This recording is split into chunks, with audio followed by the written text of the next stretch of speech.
Praise the lord. ఎలా ఉన్నారు మీరందరూ? లాస్ట్ వీక్ మనం చెప్పుకున్న స్టోరీ గుర్తుందా మీకు? మనము ఫరో కోసము మన ఇశ్రాయేలీయుల ప్రజల్ని ఎలాగా ఆయన చాలా ఇబ్బందులు పెట్టారు. మగ పిల్లలందరినీ చంపేద్దాం అనుకున్నారు కదా!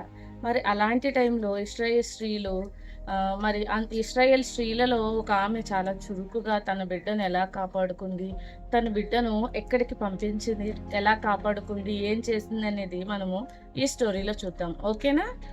మరి ఏం జరిగిందంటే ఆమె ఒక స్త్రీ ఉందనమాట ఇశ్రాయేలీలో. తనేం చేసింది, తనకి ఒక మగబిడ్డ పుట్టాడనమాట. తనేమనుకుంది, ఏ తల్లైనా తన పిల్లలు చనిపోవడానికి ఇష్టపడరు కదా! కాబట్టి తను తన బిడ్డని ఎలా కాపాడుకోవాలా, ఏం చెయ్యాలా అని చాలా ఆలోచించినప్పుడు ఒక విషయం తట్టిందంట. ఒక 3 నెలల పాటు తనని ఏడవకుండా, తన బిడ్డ మాట కూడా బయటికి రాకుండా చాలా జాగ్రత్తగా చూసుకుందంట. అయితే మరి అంతకు మించి తను ఆ బిడ్డని మరి సైలెంట్‌గా ఉంచలేకపోతుందంట. మరి ఏడుస్తారు కదా చిన్న పిల్లలు. చాలా పెద్దగా ఏడుస్తారు.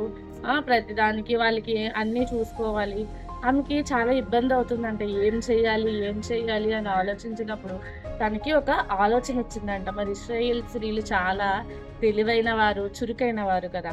మరి తను ఏం ఆలోచించిందంటే తన బిడ్డని తీసుకొని ఒక పెట్టెలో పెట్టి, పెట్టెకి చుట్టూరా కూడా నీరు వెళ్ళకుండా, ఎటువంటి గాలి వెళ్ళే దారి లేకుండా దాన్ని కిందంతా కూడా తయారు చేసి ఆ పెట్టెని జమ్ము పెట్టెలో తన బిడ్డను పెట్టి దాన్ని కప్పి నైలు నదిలో వదిలిందంట. అది ఎప్పుడు వదిలిందో తెలుసా?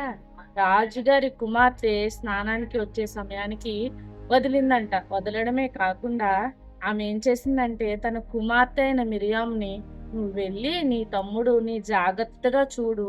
అసలు ఆ పెట్టి ఎటెళ్తుందో కనిపెట్టుకొని ఉండు" అని చెప్పిందంట. మరి అది చెప్పినప్పుడు కొంత సమయానికి ఏం జరిగిందంటే ఫరో కుమార్తె అక్కడికి నైలు నదికి స్నానానికి వచ్చిందంట. స్నానం చేస్తున్నప్పుడు దూరంగా ఆమెకేదో బాక్స్ వెళ్తున్నట్టు కనిపించిందంట. నార్మల్‌గా మనకేదైనా కనిపిస్తే చూడాలనుకుంటాం కదా మనము. అలాగే ఆమె కూడా ఏం చేసిందంటే తన సర్వెంట్స్ ఉంటారు కదా! వాళ్ళతో "వెళ్లి ఆ బాక్స్ తీసుకురండి. అసలు ఏంటో అందులో చూద్దాము" అని చెప్పిందంట. వారు వెళ్లి ఆ బాక్స్‌ని తీసుకొచ్చి ఆమె ఓపెన్ చేసేటప్పటికి ఒక అందమైన బాలుడు ఉన్నాడంట. మరి వాడిని చూడగానే ఆమెకి చాలా నచ్చేసాడంట. ఆడేమో ఏడుస్తున్నాడంట ఆ పిల్లవాడేమో. ఏడుస్తున్నప్పుడు ఆమెకి చాలా జాలి కలిగిందంట. తను ఏడుస్తుంటే ఆమెకి చాలా బాధొచ్చేసిందంట. అప్పుడు తనేమనుకుందంటే, మరి ఈ బిడ్డని చంపకూడదు. నేనే ఎలాగైనా నేను పెంచుకుంటాను. మరి ఈ బిడ్డ నాకు చాలా నచ్చాడు అని ఆమె ఆ బిడ్డని పెంచుకోవాలని డిసైడ్ అయిందంట. అయితే మరి అక్కడి నుంచి మన ఆ బాలుడి అక్క గమనిస్తుంది కదా! ఆ అక్క తనేం చేసిందంటే పరిగెత్తుకుని ఆమె దగ్గరికెళ్ళిందంట. వెళ్ళి నేను మీకు ఈ బిడ్డని చూడ్డానికి ఇశ్రాయేలీయుల నుంచి ఒక మంచి స్త్రీని వెతికి తీసుకురమ్మంటారా అని అడిగిందంట. ఆమె అన్నదంట అలాగే వెళ్లి తీసుకురా అని చెప్పినప్పుడు చాలా సంతోషంగా వాళ్ళ అమ్మ దగ్గరికి పరిగెత్తుకుని వెళ్ళి ఆమె ఒప్పుకుంది.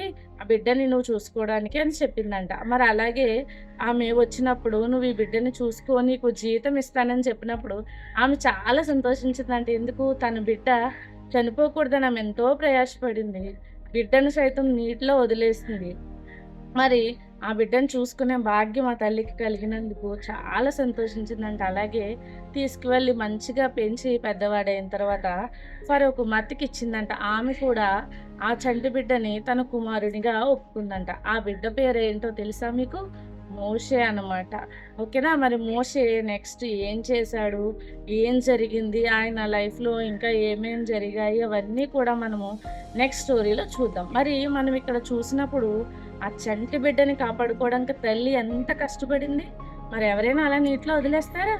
ఎవ్వరైనా సరే తనెంతో ప్రయాసపడింది. నా బిడ్డని నేను ఎలా అయినా కాపాడుకోవాలని చెప్పి తన బిడ్డని నీటిలో వదిలేసి మరి వాళ్ళ అక్క భయపడకుండా అక్కడ రాజు మనుషులు ఉన్నారని కూడా భయపడకుండా తన తమ్ముడు కోసం అక్కడ కాపలా కాసి సరైన సమయం చూసుకొని వెళ్ళి వారితో మాట్లాడింది. మరి ఇదంతా వారు ఎందుకు చేశారు? ఎంతో ప్రేమ కదా! మన తల్లిదండ్రులకి పిల్లలంటే ఎంతో ప్రేమ. సహోదరులకి వారి సహోదరులంటే ఎంతో ప్రేమ. వారికున్న ఆ ప్రేమను బట్టి దేవుడు ఆ చంటి బిడ్డని కాపాడాడనమాట. ఆమె కూడా ఎంతో దేవుని మీద విశ్వాసం లేకపోతేనే కదా లేకపోతే అలా చంటి బిడ్డని నీటిలో వదులుతుందా? ఆమెకంత విశ్వాసం ఉంది. విశ్వాసంతో దేవుడిని అడిగింది, "దేవా నేను ఈ పని చేస్తున్నాను. నా బిడ్డని కాపాడు" అన్నప్పుడు దేవుడు ఆ బిడ్డని ఎక్కడికి చేర్చాడు? రాజు కుటుంబీకుల మధ్యలోకి చేర్చాడనమాట. మరి మనము కూడా దేవుని పైన మనం ఏ కార్యం చేసేటప్పుడైనా సరే, దేవుని పైన మనము విశ్వాసం ఉంచి చేయాలి. మన తల్లిదండ్రుల పైన గానీ, మన సహోదరుల పైన కానీ మనం ఎంతో ప్రేమ కలిగి ఉండాలని దేవుడు మనకి ఈ కథ ద్వారా నేర్పుతున్నారనమాట. ఓకేనా? మరి మనందరం కూడా ఈ రోజు నుంచి మనం ఈ కథలో ఒక తల్లి నుంచి ఏ ప్రేమ అయితే చూసామో, ఒక సహోదరు నుంచి ఏ బాధ్యత అయితే చూసామో, మనం అవన్నీ కూడా నేర్చుకోవాలని నేను ఆశిస్తున్నాను. ఓకేనా?